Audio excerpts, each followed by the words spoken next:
Hello guys, magandang araw po sa inyong lahat. Ngayon lang uli ako makakapag video, makakapaglagay ng content na panibago sa aking YouTube channel. So meron ako ditong, ito ay order sa akin ng isang customer na nagpagawa ng actually ito ay para sa uling. Ang gatong nito guys ay uling. Yan, so kaya medyo simple lang ang disenyo nito. Yan, ganyan lang. Tapos ito may mga counting feature siya. Yun na pagka itinaas mo to, yun, bababa yung doon, yung mga alikabok. And ito ay natatanggal itong kanyang ayan. So natatanggal ito. Ngayon, dapat ay lang kasi to.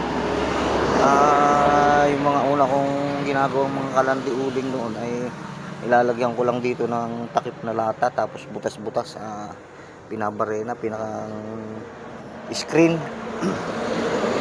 So ngayon, naisip ko na yung i-content nga ito. So dinagdagan ko siya ng ng twist.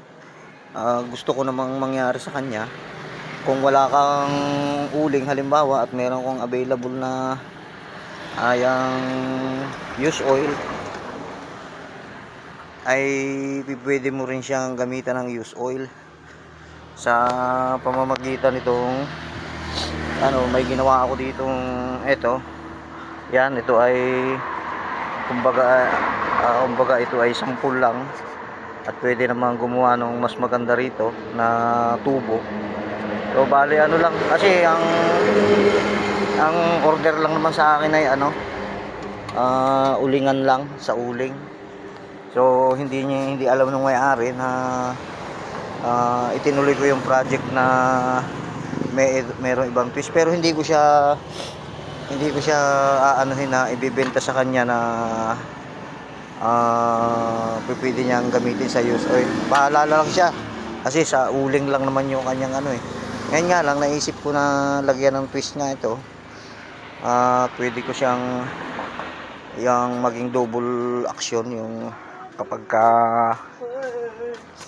walang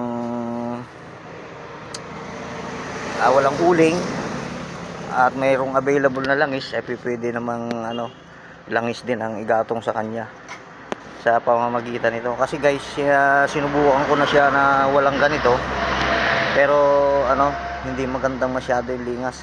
So naisip ko na lagyan siya dito ng ganon. Ayan. And ayun, papalingasin ko to, papaganahin ko to.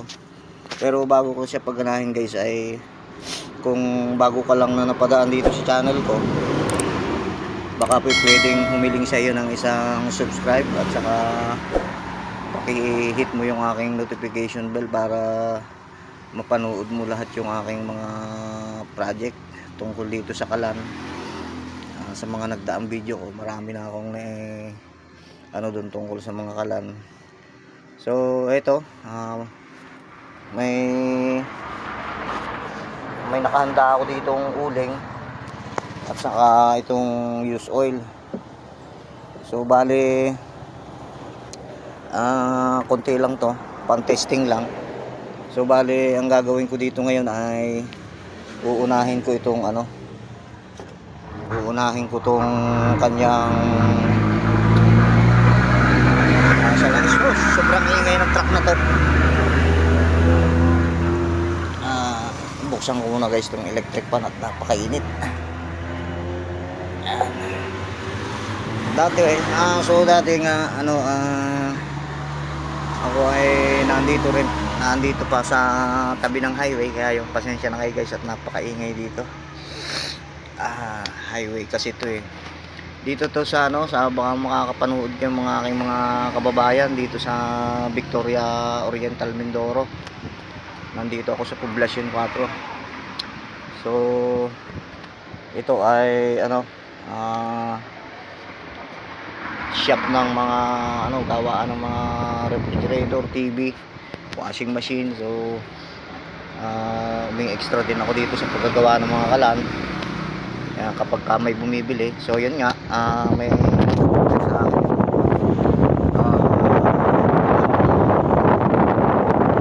So yun, unahin natin itong ano, pagpapalimas. Dito muna tayo sa use oil, guys. Muna yung ating susunod palikasin. Bali, hindi ko na ito nilagyan ng tangke para sa use oil kasi bumalik lang naman talaga yung usapan. So yan, kukuha lang ako guys ng ano, papalikan ko kaya papel o karton sa lighter, tapos babalik agad ako. So ito guys, nasindihan ko na. Ayan, nasindihan ko na at siguro pwede na natin buksan yung blower nito. Subukan natin. Saksak natin.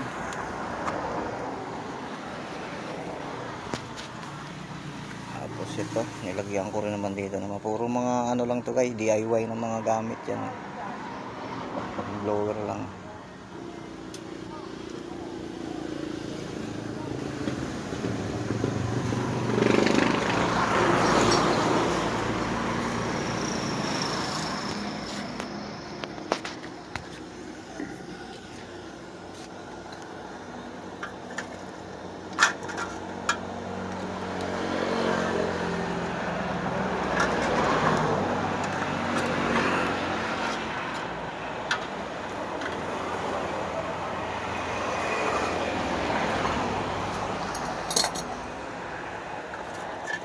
Nakakabig ko yung ano.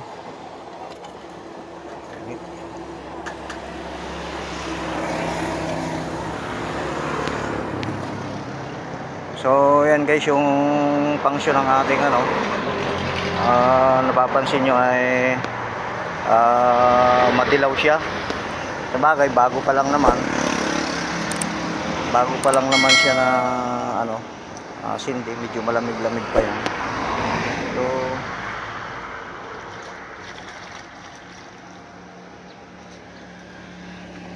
lagyan natin ng ano,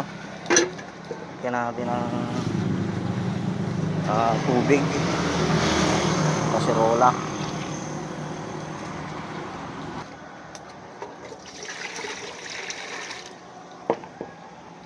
Test fire tayo guys.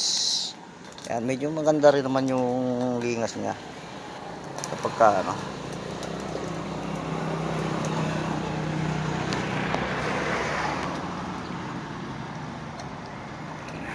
Ayun.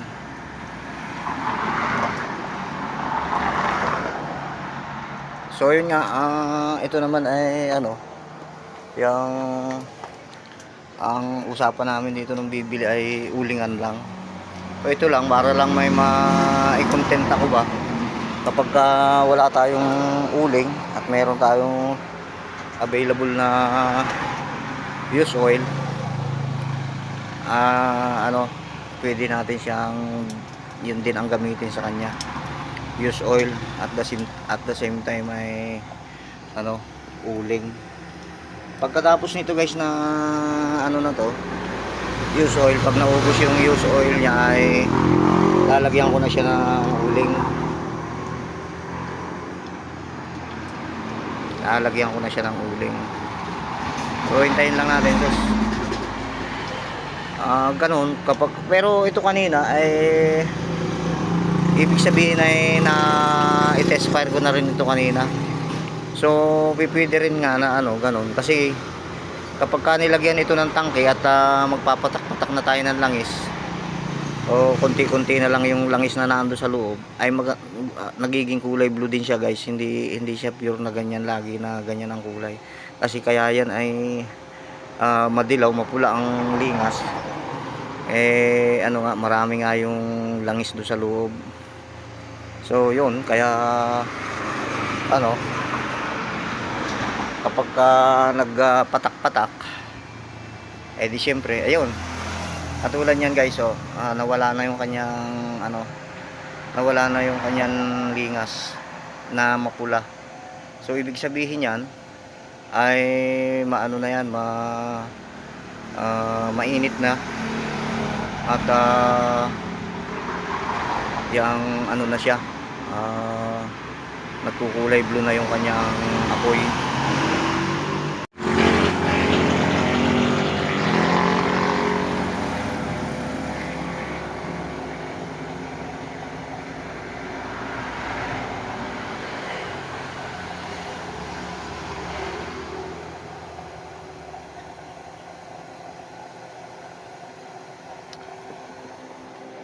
So yun guys,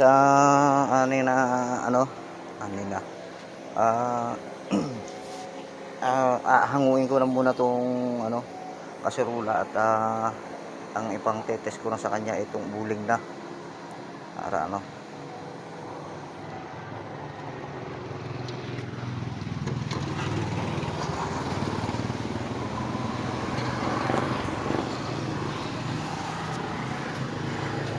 tanggalin natin to.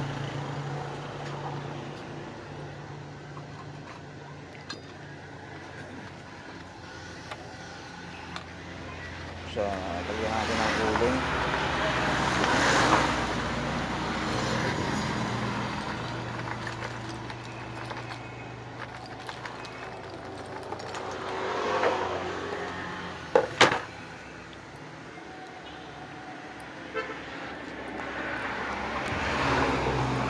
Yan guys, umusok na. So papatayin ko muna to, at iintayin ko na magbaga yung uling.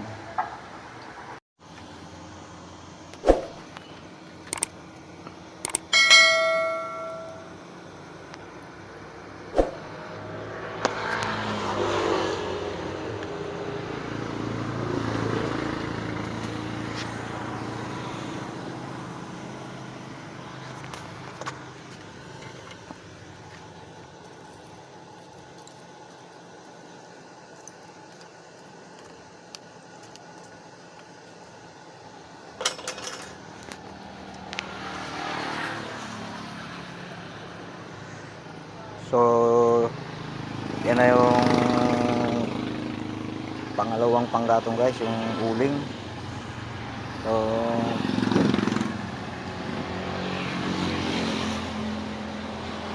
maayos na siyang linilingas sa ngayon, at hanggang dito na lang ulit ang aking video. Okay na tong na to, pinadali-dali ko na to, gawa ng bukuhanin na nung may-ari. Isiningit ko lang tong konting oras ng pag-vlog na to, at yun lang, at maraming salamat.